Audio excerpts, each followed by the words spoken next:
tous, je suis très heureuse de vous retrouver aujourd'hui pour une deuxième vidéo de notre série Pause Culture. Vous vous rappelez, la première c'était sur l'église Saint-Michel du Vieux-Canet. Et aujourd'hui nous allons nous intéresser à l'église Notre-Dame du Mont-Carmel au Luc en Provence, juste derrière moi. Alors si vous êtes prêts, venez, suivez-moi.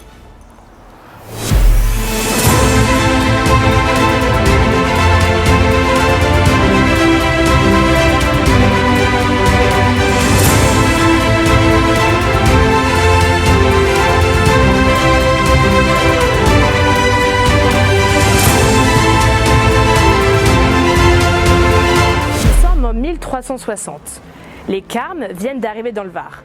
Et grâce au testament de Jacques de Camara, seigneur de Ramatuelle, la construction de leur couvent va pouvoir enfin commencer. 2 siècles plus tard, fin du XVIe siècle, on construit une église pour remplacer la chapelle qui datait du XIVe siècle, parce qu'elle devenait trop petite. Puis quelques années plus tard, le couvent va être fortifié. C'est ici même qu'en avril 1590, a eu lieu le massacre de plusieurs femmes, vieillards et enfants qui étaient venus se réfugier par les ligueurs catholiques du baron d'Ampus. Puis en 1601, l'évêque Barthélemy de Camelin, en arrivant au Luc en Provence, va réconcilier l'église de cet horrible massacre parce qu'elle avait été interdite au culte. En 1803, elle devient église paroissiale par l'archevêque d'Aix-en-Provence. Mais il faut savoir que cette décision va créer des tensions, car les habitants et le maire du village voulaient garder leur ancienne église, Notre-Dame de Nazareth, qui était vers la tour hexagonale qui servait de clocher à l'époque. Vous entendez ?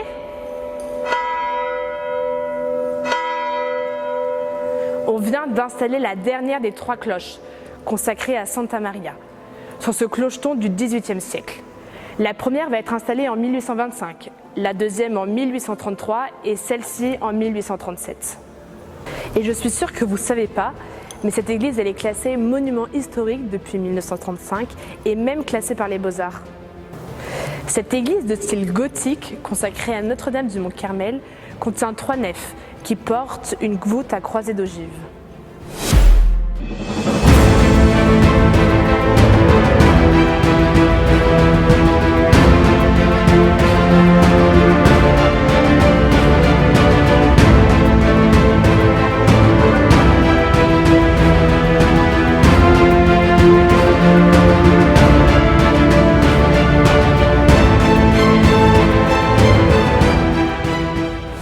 La façade s'ouvre sur un beau portail ogival, aux nombreuses voussures.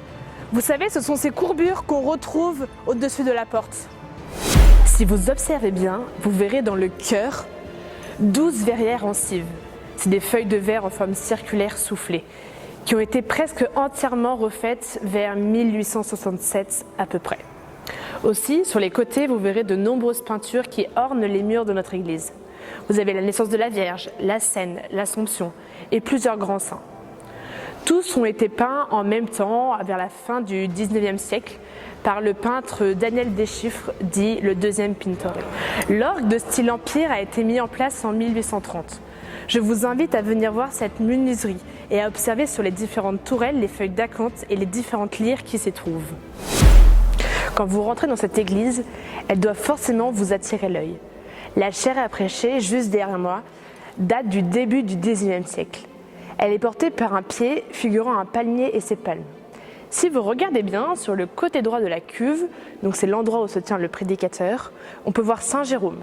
Et puis sur le devant et le côté gauche, on va trouver un évêque qui est écrit sur le culot et Saint Pierre de l'autre côté. Sur le globe, on retrouve une croix et une colombe en gloire. Selon les archives, en 1846, on compte à peu près 3700 paroissiens. Et puis en 1892, on n'a plus que 2400 paroissiens. Donc on peut supposer que ce déclin est la conséquence de plusieurs événements. Alors quoi comme événement ? Eh bien, on peut penser à la révolution industrielle, à l'instauration de la Troisième République en France, qui a pour seul but de rendre l'État laïque. Et puis aussi, on peut penser à l'épuration, qui va chasser tous les jésuites et toutes les autres congrégations qui vont s'occuper de l'éducation, de l'enseignement scolaire. Il faut savoir qu'aujourd'hui, en 2022, le Luc contient à peu près 10 000 habitants et que depuis l'arrivée de notre congrégation du Verbe incarné depuis 2008, le nombre de mariages et de baptêmes ne cesse d'augmenter.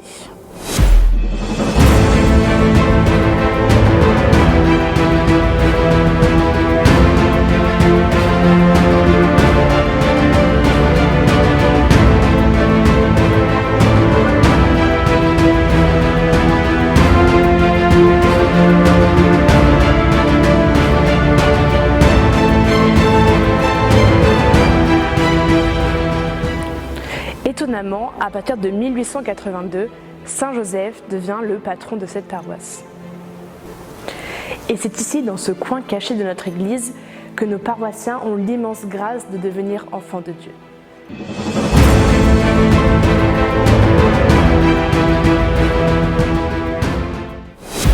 La beauté de ce baptistère, c'est la peinture, la fresque qui se trouve au-dessus du baptistère, qui représente le baptême de Jésus tout simplement. Et puis juste en dessous, on pouvait voir l'enfant Jésus qui est adoré par 2 anges.